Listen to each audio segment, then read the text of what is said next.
दोस्तों, आपका स्वागत है स्कॉलर अलाइट में। जो लोग ये वीडियो पहली बार देख रहे हैं उनसे रिक्वेस्ट है कि आप हमारे चैनल को सब्सक्राइब कर लें, देन लाइक करें, कमेंट करें और अपने दोस्तों के साथ उसको ज़रूर बांटें।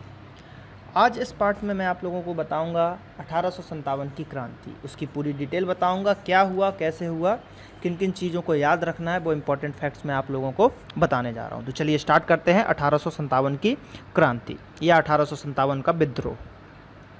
तो अगर 1857 के विद्रोह के कारणों की बात करें हम कि किस कारण से ये हुआ था, तो इसके बात करते हैं हम राजनीतिक कारण की। अगर बात करें तो डलहौजी, ठीक है, डलहौजी के जो है व्यगत सिद्धांत के अंतर्गत सतारा, जैतपुर, संबलपुर, बघाट, उदयपुर, झांसी और नागपुर आदि राज्यों पर जो है उसने कब्जा कर लिया था। ठीक, डलहौजी ने कब्जा करवा लिया था। बाद में बघाट और उदयपुर पर किए गए अधिकारों को रद्द करना और उसे पुनः वहां के शासकों को लौटा दिया गया। सर जेम्स आउट्रम, जो 1854 से अवध का ब्रिटिश रेजिडेंट था, उसकी रिपोर्ट के आधार पर अवध का विलय कर लिया गया, मतलब अवध को भी उसने जीत लिया। तो उसके बाद क्या हुआ कि अवध के विलय के बाद वहाँ का जो रेजिडेंट था वो हेनरी लॉरेंस को बनाया गया। तो ये क्वेश्चन पूछा जाता है कि अवध का जब विलय हो गया था तो उसके बाद वहाँ का जो है रेजिडेंट कौन था, तो वो था हेनरी लॉरेंस। ठीक है, डलहौजी ने कर्नाटक के नवाब एवं तंजौर के राजा की उपाधि समाप्त कर दी और 1851 में अंतिम पेशवा बाजीराव द्वितीय की मृत्यु के बाद उनके दत्तक पुत्र नाना साहेब, जिनका नाम बात करते हैं धांधु पंडित, को पेंशन देने से भी इनकार कर दिया। तो ये कुछ जो है अजीबो गरीब उसने फैसले लिए थे अंग्रेज़ों ने, जिसके कारण से जो है धीरे धीरे राजनीतिक जो अगर कारण है तो वो यही सब कारण था उनका। और कुछ कारण देखते हैं, जैसे कि मुगल शासक के उत्तराधिकारी के रूप में फखरुद्दीन को मान्यता, किंतु उसकी मृत्यु के बाद उत्तराधिकारी के पद, पेंशन आदि सम्मानों पर रोक लगा दिया गया। 1856 की घोषणा के अनुसार बहादुर शाह के उत्तराधिकारी सम्राटों के बदले शहजादों के नाम से जाने जाएंगे, यानी कि जो बहादुर शाह जफर या बहादुर शाह जो था, उनके जो उत्तराधिकारी होंगे अब उनको सम्राट नहीं कहा जाएगा, उनको क्या कहा जाएगा, शहजादा कहा जाएगा। ठीक है, तो ये सब कुछ बदलाव किए थे। तो ये इनके जो है राजनीतिक विद्रोह या राजनीतिक कारण हो गए 1857 के क्रांति के। ठीक है, कुछ और बात करते हैं, सैन्य कारण की देखते हैं जो कि इंपॉर्टेंट है। भारत और अंग्रेजों जो थे, अंग्रेज सैनिकों का अनुपात था 5:1। उनके वेतनमान एवं पदोन्नति में भेदभाव तथा योग्यता के बावजूद वे अधिकतम सूबेदार पद तक ही जा सकते थे, यानी कि प्रमोशन की बात चल रही है कि अगर कोई व्यक्ति आपका कांस्टेबल में भर्ती होता है तो अधिकतम वो जो है आपका हवलदार, सूबेदार यहीं तक जा पा रहा था। तो ये कुछ भेदभाव भी किया जा रहा था।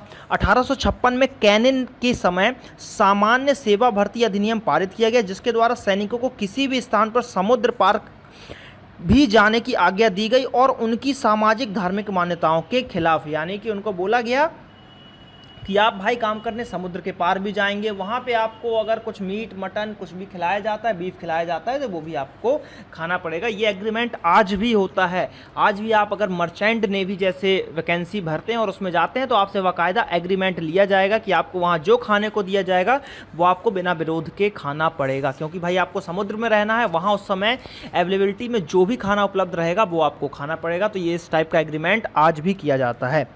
सैनिकों को अब पत्र व्यवहार के लिए भी डाक टिकट स्टाम्प लगाना पड़ता था, यानी कि जो सैनिक थे भाई, अब वो सरकारी कर्मचारी है तो उनको डाक टिकट अलाउ नहीं होना चाहिए, फ्री में जाना चाहिए, उस समय की बात थी। लेकिन अब उनने बोला कि नहीं, अब आपको भी डाक टिकट लगाना है। तो ये सैन्य कारण हो गए, क्योंकि डाक टिकट खरीदना पड़ेगा, स्टाम्प तो पैसे तो खर्च होंगे।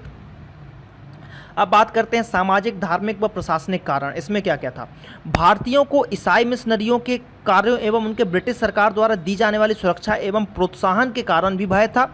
सरकार द्वारा शुरू किए गए समाज सुधार और मानवतावादी कार्य, जैसे कि सती प्रथा की समाप्ति 1829, विधवा पुनर्विवाह का वैधीकरण, प्रत्यक्ष शिक्षा का प्रसार इत्यादि के कारण रूढ़िवादी एवं सनसनी लोगों की नाराजगी, यानी कि जो रूढ़िवादी लोग, ये अच्छे काम थे, लेकिन जो रूढ़िवादी लोग थे जो नहीं मानते थे कि भाई विधवा, पहले सती प्रथा चलती थी कि भाई अगर आपका हस्बैंड अगर नहीं रहा तो आपको भी उसी के चिता में आपको जला दिया जाएगा या स्वयं आपको आत्मदाह करना पड़ेगा। तो ये सब कुछ ऊट पटांग पहले के थे। तो ये तो अच्छा किया अंग्रेजों ने, लेकिन जो रूढ़िवादी लोग थे उन्होंने इसको नहीं माना।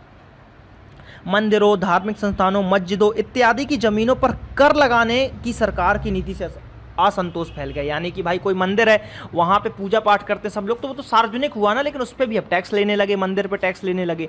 तो ये जो है गलत कुछ काम उन्होंने उठाए थे, तो ये धार्मिक उनके कारण हो गए, धार्मिक सामाजिक उनके कारण हो गए।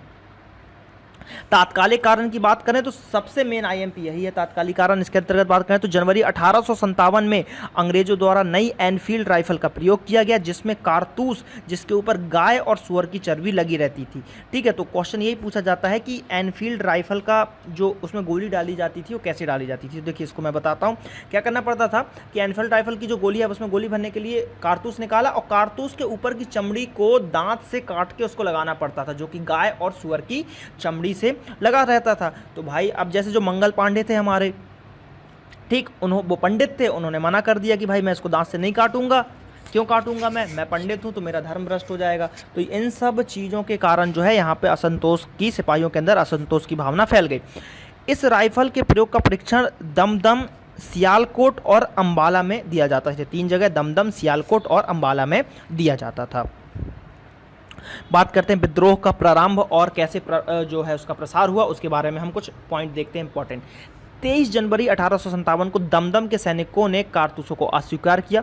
26 फरवरी 1857 को बहरामपुर की 19 नेटिव इन्फेंट्री के सैनिकों ने चर्बी वाले कारतूस के प्रयोग से इनकार कर दिया। इस समय वहां का कमांडिंग ऑफिसर कर्नल मिचेल था।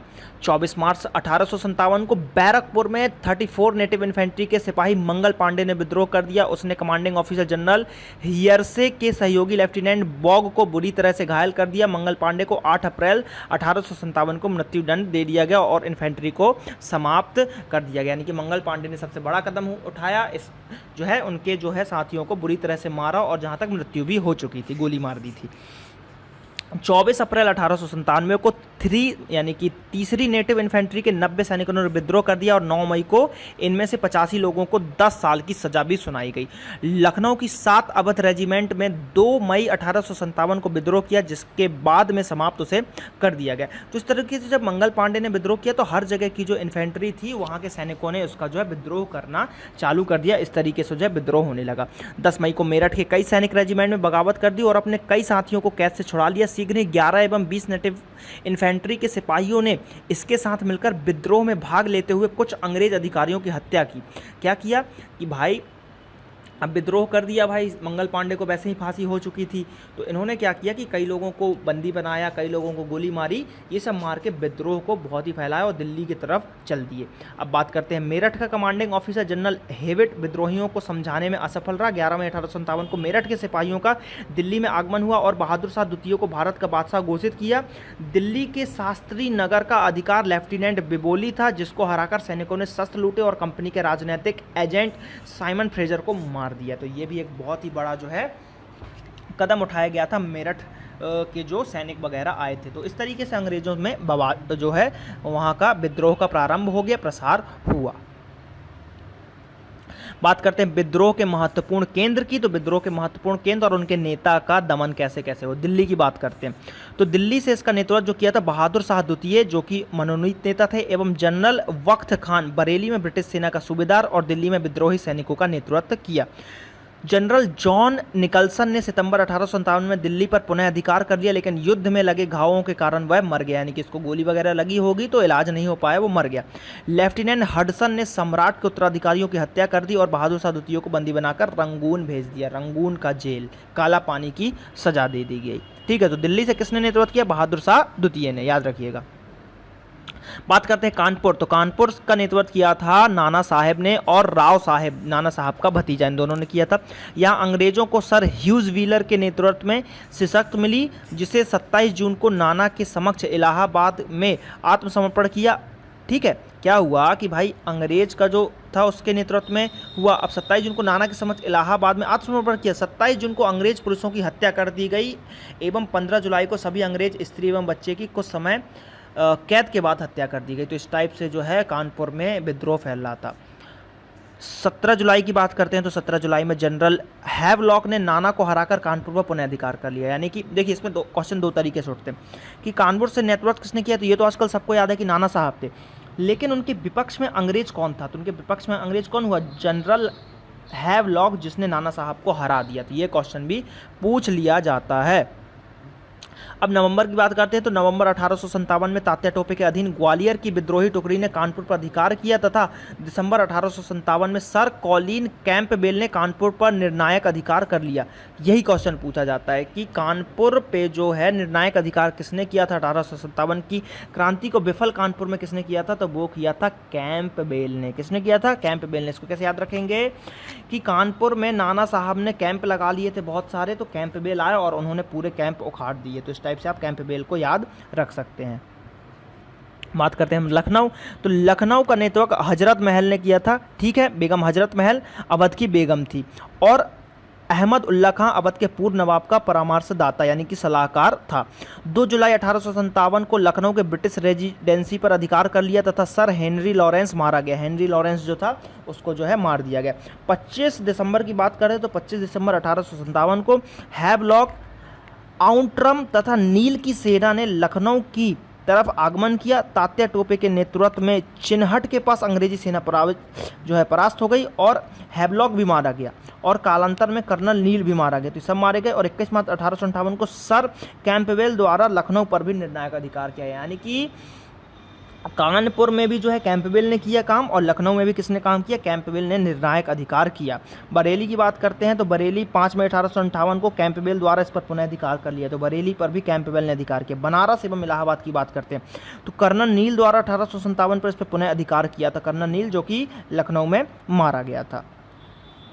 झांसी एवं ग्वालियर की बात कर लेते हैं तो इसका नेतृत्व रानी लक्ष्मीबाई ने किया था तथा उसके साथ तात्या टोपे उनका साथ उन्होंने दिया था। 4 अप्रैल 1858 को सर ह्यूज रोज ने झांसी पर पुनः अधिकार कर लिया जिसमें रानी लक्ष्मीबाई बचकर निकल गई। ग्वालियर पर रानी लक्ष्मीबाई तथा तात्या टोपे का अधिकार कर लिया गया। 17 जून 1858 को रानी की मृत्यु हो गई और 20 जून 1858 को ह्यूज रोज ने ग्वालियर पर पुनः अधिकार कर लिया। ह्यूज रोज ने कहा कि रानी लक्ष्मीबाई सभी विद्रोहियों में एकमात्र मर्द थी और सुभद्रा कुमारी चौहान ने रानी झांसी नामक गीत भी लिखा था। झांसी की रानी लक्ष्मीबाई खूब मर्दानी, वो तो झांसी वाली रानी थी, इस टाइप का जो है गीत भी उन्होंने लिखा था। तो क्वेश्चन ये आएगा कि झांसी की रानी के विपक्ष में अंग्रेज जो था वो कौन था, तो वो था ह्यूज रोज था। ठीक, कौन था, ह्यूज रोज। 1857 के विद्रोह के विफल होने के कुछ कारण देख लेते हैं। विफल कैसे हुए, तो विफल की बात करते हैं तो संगठित आधार का मजबूत ना होना, राजाओं व नवाबों का अंग्रेजों के साथ होना, नियत तिथि पर एक साथ विद्रोह ना होना, ठीक है, संगठन, अनुशासन, सामूहिक योजना, केंद्रीय नेतृत्व का अभाव, नेताओं की गुटबंदी व आधुनिक हथियारों की कमी, बंगाल, बंबई, मद्रास, जो पंजाब था और राजपूतों द्वारा विद्रोह में भाग नहीं लिया गया, शिक्षित वर्गों ने भी साथ नहीं दिया, अंग्रेजों के मजबूत बिंदु, विशाल भंडार, उच्च कोटि के सैनिक हथियार एवं तकनीक, योग्य नेतृत्व, उनके पास भाई बंदूक वगैरह थे, ये सब उच्च कोटि के अधिकार थे। ठीक है, कुछ विशेष देखते हैं। नाना साहब, खान बहादुर और बेगम हजरत महल नेपाल चले गए।